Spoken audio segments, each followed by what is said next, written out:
Dan Alhamdulillah dalam segmen ini kita membincangkan tentang kitab Risalah-Risalah Akidah Ahli Sunnah wal Jamaah. Dan kitab pertama yang sedang kita bincangkan sekarang ialah Matan Ummul Barahin yang ditulis oleh Imam Sanusi radhiyallahu ta'ala anhu. Dan kita telah sampai kepada perkataan penulis iaitu yajibu ala itu i'lam.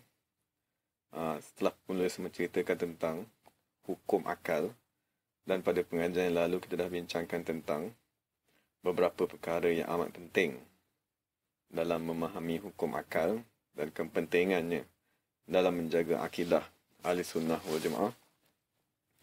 Dan insyaAllah pada pengajian kali ini kita akan membincangkan tentang hukum kedua yang dinyatakan oleh ulama tauhid radhiyallahu anhum berserta dengan perbahasan hukum akal, iaitu ialah perbahasan hukum adat. Jadi sekarang ni kita maklum apabila ulama tauhid membincangkan tentang hukum akal, bagi menyempurnakan pembahagian hukum, mereka akan membincangkan tentang hukum adat. Dan ketiga, mereka akan membincangkan tentang hukum syarak. Jadi hukum syarak kita maklum seperti wajib, sunat, makruh, harus, haram dan sebagainya. Dan hukum akal kita telah bincangkan pada pengajian yang lalu, iaitu kemestian sesuatu perkara yang diistilahkan sebagai wajib, tidak masuk akal sesuatu perkara yang diistilahkan sebagai mustahil, dan keharusan sesuatu perkara berlaku ataupun tidak. Jadi insyaAllah pada hari ini kita akan bincangkan sedikitlah tentang hukum kedua yang dibincangkan oleh ulama Ahli Sunnah wal Jamaah, yang dipanggil sebagai hukum al-adah. Jadi pertama sekali kita bincangkan tentang lafaz al-adah. Jadi lafaz al-adah dinyatakan dalam mufradat al-fadhil Quran ialah ismun litakriril fa'li. Adah ialah kata nama yang menunjukkan kepada pengulangan sesuatu perbuatan. Maksudnya apabila kita mengulangi sesuatu perkara setiap hari, maka perkara tersebut dipanggil sebagai adat. Sebagai contohnya, kita bangun setiap hari pada pukul 5.30 pagi. Besok, kita bangun lagi setiap hari pada pukul 5.30 pagi. Diulang 2, 3, 4, 5 kali. Maka kita akan memberitahu kepada sahabat kita, adat saya bangun tidur ialah pada pukul 5.30. Jadi sebab itu dinyatakan dalam mufradat al-fadhil Quran, al-adah ila ismun litakriril fa'al. Kata nama yang menunjukkan kepada pengulangan sesuatu perbuatan. Cuma itu ialah perbuatan yang berkait dengan manusia. Cuma apabila kita bincang perbuatan Allah Subhanahu Wa Taala, sebagaimana Allah Subhanahu Wa Taala mencipta pembakaran pada apabila api bertemu dengan sesuatu objek, dan Allah Taala mengulang pembakaran tersebut apabila api bertemu dengan kertas, dan Allah Taala mengulang pembakaran pada kali yang ketiga apabila api tadi bersentuh semula dengan mana-mana kertas, maka kita dapat satu pemahaman daripada adat. Maksudnya dipanggil hukum yang dapat kita fahami daripada adat. Kenyataan yang dapat kita fahami daripada pengulangan perbuatan Allah Subhanahu Wa Taala tersebut ialah terhasilnya pembakaran ataupun berlakunya pembakaran kertas apabila bersentuh dengan api. Jadi itulah yang nak dibincangkan sekarang, hukum akal, hukum adat. Maksudnya ketetapan yang berlaku yang berdasarkan kepada pengulangan sesuatu perkara. Maka ulama menghukumkan pemahaman yang kita dapat apabila memerhatikan sesuatu pengulangan dipanggil sebagai hukum akal. Dan dalam kitab juga dinyatakan bahawa pengulangan tersebut sama ada dilihat oleh panca indera yang zahir, sebagaimana mata manusia. Mata manusia melihat kali pertama api membakar kertas, dan pada kali kedua mata manusia sebagai panca indera yang zahir melihat api membakar kertas, dan pada kali ketiga panca indera kita juga, iaitu mata, melihat api membakar kertas. Maka keluarlah satu hukum adat, keluarlah satu kenyataan ataupun satu fakta yang berdasarkan kepada pengulangan yang dilihat oleh panca indera yang zahir bahawa api membakar. Dan api tadi hubungannya ialah membakar apabila bersentuh dengan sesuatu objek yang lain. Dan ulama juga menyatakan pengulangan tersebut ada kalanya didapati ataupun ada kalanya dapat dikesan oleh panca indera yang batin seperti kenyang. Kan apabila kita makan, kali pertama kita akan berasa kenyang. Jadi berasa kenyang tu dinyatakan kan dalam Hasyiah Ad-Dusuki bahawa mendapat rasa kenyang tadi dicapai oleh panca indera yang batin. Jadi kali kedua kita makan tu kita akan rasa kenyang. Kali ketiga kita makan tu kita akan rasa kenyang. Jadi manusia menghukumkan bahawa makanan memberi kekenyangan melalui panca indera ni yang batin. Jadi tak kisahlah maksudnya sama ada hubungan tadi difahami melalui panca indera yang zahir ataupun difahami melalui panca indera yang batin, maka hubungan tadi ataupun kenyataan ataupun hukum yang dibuat melalui pengulangan tadi dihukumkan sebagai hukum adat. Dan itu lebih kurang keterangan lah secara umum apakah yang dimaksudkan dengan hukum adat. Jadi hukum adat ialah satu perkara yang difahami melalui pengulangan. Maksudnya pengulangan manusia melihat pembakaran daripada api, maka manusia menghukumkan api membakar. Manusia melihat berulang kali ataupun merasai berulang kali makanan mengenyangkan manusia, maka manusia menghukumkan makanan ataupun seperti nasi, ayam sebagainya, dia mengenyangkan manusia. Jadi, oleh sebab itulah setiap hari kita bercakap dengan hukum adat. Seperti kita kata tidur merehatkan badan, air menghilangkan dahaga, makanan mengenyangkan, ubat menyembuhkan penyakit, bersenam menyihatkan tubuh badan, belajar menyebabkan kita bertambah ilmu. Jadi kita setiap hari kan disebabkan manusia tadi hidup dengan adat, hidup dengan melihat perbuatan Allah Subhanahu Wa Taala yang berulang-ulang terhadap sesuatu perkara, kan maka kita mendapat beberapa ilmu, kita mendapat beberapa pengetahuan. Tetapi pengetahuan tersebut ialah berdasarkan kepada pengulangan yang diistilahkan sebagai adat. Maka oleh sebab itu nama Allah, yang salah satu nama Allah ni ialah Al-Mu'in, yang mengulang. Ya, maksudnya yang membangkitkan semula. Sebagaimana dinyatakan dalam Lisanul Arab.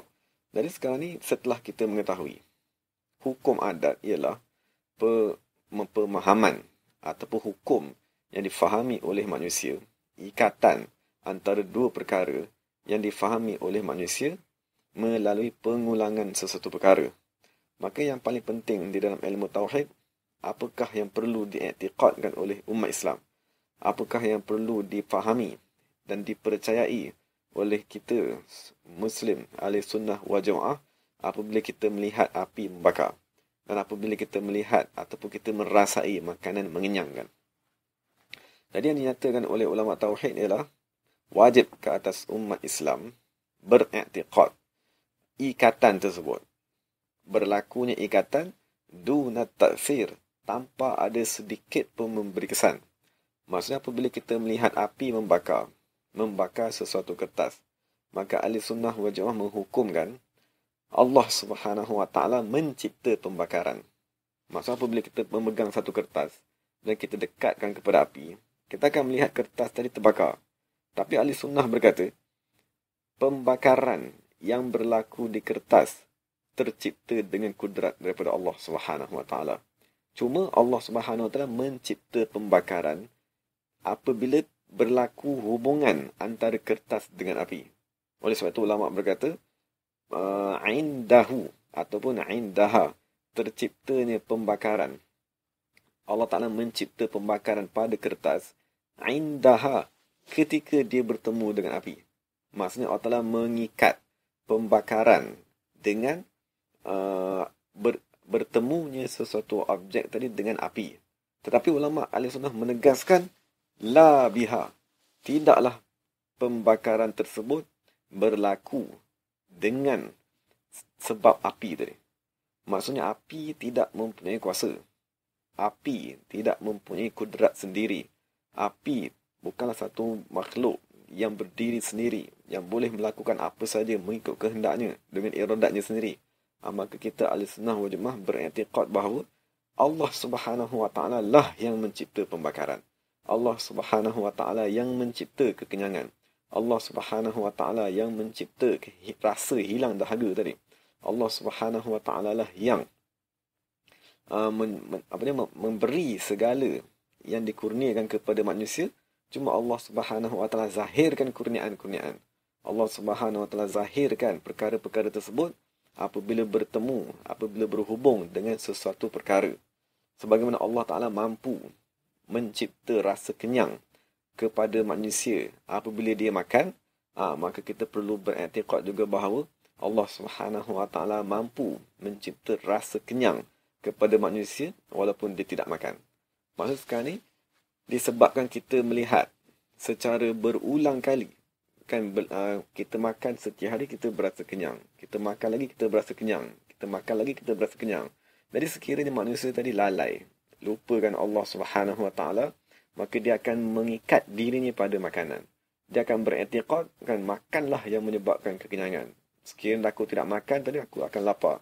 Tapi sekiranya kita mengkaji aktiviti makan tadi dan rasa kenyang yang dicapai oleh manusia daripada sudut ilmu tauhid, maka ulama berkata, kenyang yang terhasil di dalam diri manusia dicipta oleh Allah Subhanahu Wa Taala.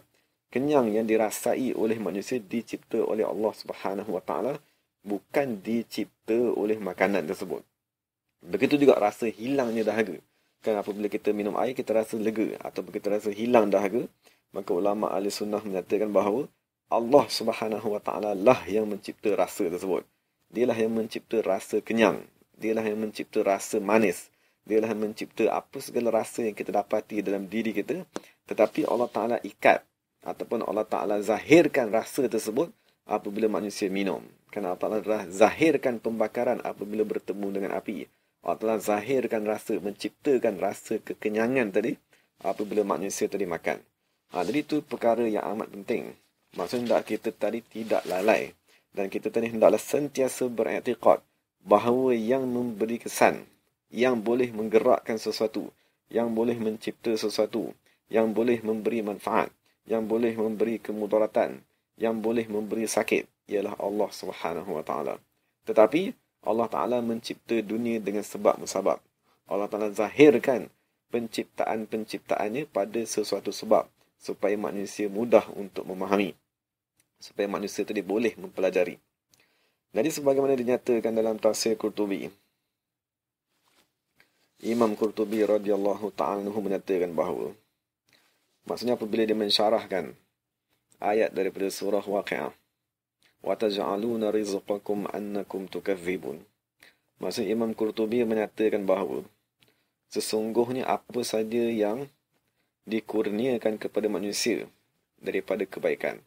Maksudnya apabila kita melihat, kita diberikan kesihatan, kita diberikan dengan zuriat, kita diberikan dengan harta, maka Imam Qurtubi menyatakan, فَلَا يَنْبَغِي أَنْ يَرَوْهُ مِنْ قِبَلِ الْوَصَائِبِ.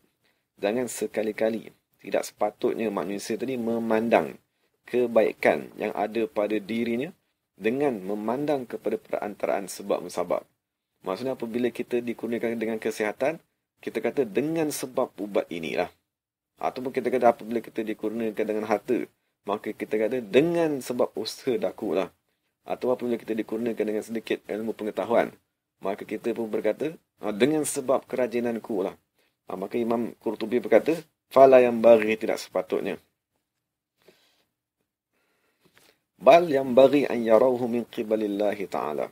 Bahkan Imam Qurtubi berkata, bahkan sepatutnya kita orang Islam, kita yang beriktikad bahawa segala adat ataupun segala sebab tidak boleh memberi kesan. Makan tidak boleh memberi kesan. Usaha manusia tidak boleh memberi kesan. Kecerdikan manusia tidak boleh memberi kesan. Kudrat manusia tidak boleh memberi kesan. Maka Imam Qurtubi berkata, yang bagi an yarauhu min qibalillahi ta'ala. Sepatutnya dia melihat segala kurniaan, segala perkara yang Allah telah berikan kepadanya, kesihatan yang ada padanya, ataupun segala harta yang ada padanya, segala kecerdikan, kesempurnaan yang ada pada dirinya, hendaklah dia melihat min qibalillahi ta'ala, daripada Allah Subhanahu Wa Ta'ala. Jadi apabila kita mengetahui hakikat tersebut, bahawa segala yang berada di alam semesta tidak boleh memberi kesan. Makanan tidak boleh memberi kesan. Api tidak boleh memberi kesan. Air tidak boleh memberi kesan. Manusia tidak boleh memberi kesan. Jin tidak boleh memberi kesan. Apa segala makhluk tidak boleh memberi kesan. Bahkan hanya yang boleh memberi kesan, yang boleh memudaratkan, yang boleh menggerakkan, yang boleh menghidupkan, mematikan, memberi kesihatan, memberi sakit ialah Allah Subhanahu wa taala. Maka Imam Qurtubi berkata, "Thumma yuqabilunahu bisyukrin." Hendaklah manusia tadi memerhatikan perbuatan Allah Subhanahu wa taala, lalu membalasnya dengan bersyukur sekiranya Allah Subhanahu wa taala mengurniakan kepadanya nikmat.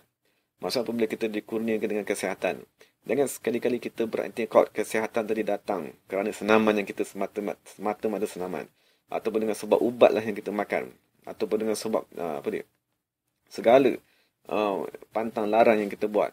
Bahkan Imam Qurtubi berkata, hendaklah dia melihat kesemua tu kurniaan Allah Subhanahu wa taala, kerana segala sebab-sebab tadi tidak boleh memberi kesan. Dan apabila kita memerhatikan keseluruhan kebaikan yang ada pada diri kita daripada Allah Subhanahu wa taala, maka hendaklah dia tadi membalasnya dengan bisyukrin, dengan bersyukur kepada Allah Subhanahu wa taala. Dan sekiranya dia lihat perkara yang berlaku pada diri ini ialah berbentuk ujian, maksudnya ditimpa dengan sakit. Kan, maksudnya apabila kita ditimpa dengan sesuatu kesakitan, maka kita melihat, ataupun apabila doktor mengkaji, dia kata ini disebabkan oleh virus sedemikian, ataupun ini disebabkan oleh bakteria dan sedemikian. Cuma apabila kita mempelajari ilmu tauhid, maksudnya ilmu tauhid mengajarkan kepada kita apa saja makhluk, sama ada yang zahir ataupun mikroorganisma yang tidak dapat dilihat oleh mata kasar, kita kena beriktikad bahawa segala makhluk tidak boleh memberi mudarat. Cuma Allah Subhanahu wa taala mencipta kesakitan pada diri kita ketika wujudnya makhluk tersebut. Ketika masuknya virus dalam badan kita, maka ketika itu Allah Taala mencipta sakit. Jadi kita kena beriktikad kesakitan yang datang pada diri kita dicipta oleh Allah, bukan dicipta oleh virus. Virus ialah satu sebab yang Allah Taala zahirkan agar manusia mengetahui yang Allah Subhanahu wa taala tadi menciptakan sesuatu sakit dengan sesuatu sebab tertentu agar manusia boleh mempelajari dan agar manusia boleh menghindarkan, agar manusia boleh mengetahui bagaimanakah cara mengubatnya. Maka oleh sebab itu Imam Qurtubi berkata, sekiranya apa yang dilihat pada dirinya tadi, kan, yang berlaku, adat yang berlaku pada dirinya tadi adalah berbentuk ujian seperti sakit dan sebagainya, maka hendaklah dia tadi bersabar, ta'abbudan lahu wa tazallulan, dengan keadaan memperhamba, merendahkan diri kepada Allah Subhanahu wa taala. Jadi sekarang ni Imam Qurtubi juga menyatakan daripada Ibnu Abdul Bar. Ibnu Abdul Bar dia menghukumkan bahawa sesiapa yang beriktikad segala sebab-sebab kan boleh memberi kesan tanpa Allah Subhanahu wa taala. Maksudnya Imam Ibnu Abdul Bar dia kata sekiranya manusia ataupun sekiranya mana-mana orang Islam beriktikad makanan mengenyangkan dengan sendiri, ataupun virus boleh mendatangkan penyakit dengan sendiri, api membakar dengan sendiri, maksudnya kesemua makhluk-makhluk tadi boleh memberi kesan tanpa kudrat daripada Allah Subhanahu wa taala, maka Imam Ibnu Abdul Bar menyatakan fadzalika kafirun kufran sarihan, maka orang tersebut ialah orang yang kafir, keluar daripada agama Islam, dan kufur yang dilakukan ialah kufran sarihan, kekufuran yang amat jelas. Yajibu istitabatuhu alaihi, dia wajib diminta taubat. Maksudnya pemerintah Islam wajib menangkap mereka dan menyuruh mereka bertaubat daripada kenyataan tersebut. Wajib menyuruh mereka kembali kepada akidah Ahlussunnah wal Jamaah. Wa qatluhu in aba, dan hendaklah dia tadi dibunuh sekiranya dia enggan linabdhihil Islam wa raddihil Quran, kerana dia tadi telah membuang agama Islam, kerana dia tadi telah murtad daripada agama Islam, beriktikad bahawa makhluk memberi kesan, beriktikad bahawa makhluk tadi boleh memudaratkan, boleh memberi manfaat, maka hukumnya terkeluar daripada agama Islam. Itu ialah antara perkara yang amat penting yang perlu kita ketahui apabila kita membincangkan hukum akal. Maksudnya hukum adat tadi. Maksudnya apabila kita membincangkan hukum adat, hendaklah kita mengetahui bahawa apa saja ikatan yang berlaku semuanya daripada Allah Subhanahu wa taala. Tiada makhluk yang boleh memberi kesan, tiada makhluk yang boleh menggerakkan sesuatu zarah pun Tiada satu makhluk pun yang boleh memberi kemanfaatan. Tiada satu makhluk pun yang boleh memberi kemudaratan. Maksudnya hati kita beriktikad bahawa yang mengenyangkan ialah Allah. Yang mencipta pembakaran ialah Allah. Yang memberikan kesihatan ialah Allah Subhanahu Wa Taala. Yang membawa rasa sakit ialah Allah Subhanahu Wa Taala. Cuma Allah Ta'ala zahirkan perkara-perkara tersebut dengan adat-adat tertentu untuk manusia lebih memahaminya. Itu persoalanlah tentang bagaimanakah pandangan syariat terhadap hukum syarak tadi. Maksudnya adalah kita mengetahui bahawa ahli sunnah menghukumkan sebab, apa saja sebab yang kita berinteraksi dengan sebab tersebut, sebab-sebab tadi tidak boleh memberi apa-apa kesan. Sebab-sebab tadi tidak boleh memberi apa-apa kemanfaatan ataupun kemudaratan. Bahkan hendaklah kita beriktikad di dalam hati yang memberi kesan satu-satunya ialah Allah Subhanahu Wa Taala. Jadi sekarang ni apabila kita dari telah mengetahui hukum adat ialah pemahaman yang difahami oleh manusia dengan sebab berulangnya sesuatu perkara, maka timbullah satu persoalan. Apakah peranan kita sebagai umat Islam? Kenapa bila kita tadi melihat hukum adat berlaku di hadapan kita sehari-harian? Kenapa bila kita telah mengetahui bahawa Allah Subhanahu Wa Taala mencipta adat, bahawa Allah Subhanahu Wa Taala tadi menzahirkan perbuatan, menzahirkan satu iradat yang berulang-ulang di hadapan kita semenjak daripada kita kecil sampai sekarang, maka apakah peranan kita dan apakah yang perlu kita fahami? Apakah pengajaran yang perlu kita dapat daripada hukum adat yang telah kita bincangkan? Maka kita dapat faham daripada firman Allah Subhanahu Wa Taala, liyabluwakum ayyuhum ahsanu amalan. Maksudnya Allah Subhanahu Wa Taala mencipta adat-adat tertentu, liyabluwahum, untuk menguji mereka, siapakah yang paling elok amalannya. Maksudnya Rasulullah sallallahu alaihi wasallam membaca ayat ini, linabluwahum ayyuhum ahsanu amalan. Kemudian Ibnu Umar radhiyallahu taala anhu bertanya, ma makna zalika ya Rasulullah? Apakah maksud demikian? Apakah maksud Allah Taala ingin menguji manusia yang paling elok amalannya? Maka Rasulullah sallallahu alaihi wasallam berkata, liyabluwakum ayyukum ahsanu aqlan, untuk menguji manusia, siapakah dari kalangan manusia yang paling sempurna akalnya. Jadi sekarang ini kita telah mengetahui bahawa setelah kita beriktikad bahawa segala yang berada di langit dan di bumi tidak boleh memberi kesan, segala sebab yang kita lihat di sekeliling kita semuanya tidak boleh memberi kesan. Yang boleh memberi kesan ialah Allah Subhanahu Wa Taala. Maka menjadi ujian kepada manusia untuk mengekalkan ingatan tersebut di dalam akalnya. Maka sebab itulah Nabi sendiri mensyarahkan untuk menguji manusia, ayyukum ahsanu aqlan, daripada siapakah kalangan kamu yang paling sempurna akalnya dalam memerhatikan hukum adat tersebut. Jadi sekarang ni manusia yang akalnya terhijab, manusia yang akalnya lupa kepada Allah Subhanahu Wa Taala, apabila dia makan, dia lalai dan tidak mengingati bahawa yang mengenyangkan ialah Allah Subhanahu Wa Taala. Manusia yang akalnya tadi tidak dilatih untuk melihat perbuatan Allah Subhanahu Wa Taala, apabila dia tadi ditimpa dengan kesakitan, dia akan semata-mata melihat bahawa kesakitan tadi disebabkan oleh makhluk ini, disebabkan oleh penyakit virus ini, disebabkan oleh penjangkitan ini dan sebagainya. Dan dia tidak dapat meredai kerana melupakan Allah Subhanahu Wa Taala. Jadi sekarang ni kita dapat lihat ujian ataupun bebanan kepada manusia ialah untuk melihat perbuatan Allah Subhanahu Wa Taala pada adat yang berlaku di sekeliling kehidupannya setiap hari. Maksudnya Allah Taala mencipta pelbagai adat, seperti kekenyangan apabila kita makan, rasa hilangnya dahaga apabila kita minum air. Tapi menjadi satu bebanan kepada manusia, menjadi satu tanggungjawab kepada manusia, mengingati bahawa yang mencipta kekenyangan bukanlah makanan tersebut. Maksudnya itu ialah satu ujian setiap hari, satu periksa, satu latihan yang setiap hari berlaku pada diri manusia. Maksudnya setiap hari kita makan, tapi pernah tak setiap kali pada ketika makan tadi kita sedar dan kita menyedari bahawa aku sedang berinteraksi dengan satu sebab, iaitu makan. Tapi adakah kita detikkan di dalam diri kita yang sekarang ni mencipta rasa kenyang ialah Allah Subhanahu Wa Taala? Jadi sekiranya kita lalai ataupun kita tak ingat perkara tersebut, maka kita ialah manusia yang tidak yang hanya hidup dengan adat semata-mata. Maksud kita melupakan Tuhan yang mencipta adat tersebut. Maksud kita tidak akan dapat mensyukuri Tuhan yang mencipta adat tadi. Dan kita tak akan boleh bersabar terhadap segala ujian daripada Tuhan yang mencipta adat tadi. Maka oleh sebab itu dalam ilmu tauhid, yang paling penting sekali ialah ifradul ibadah.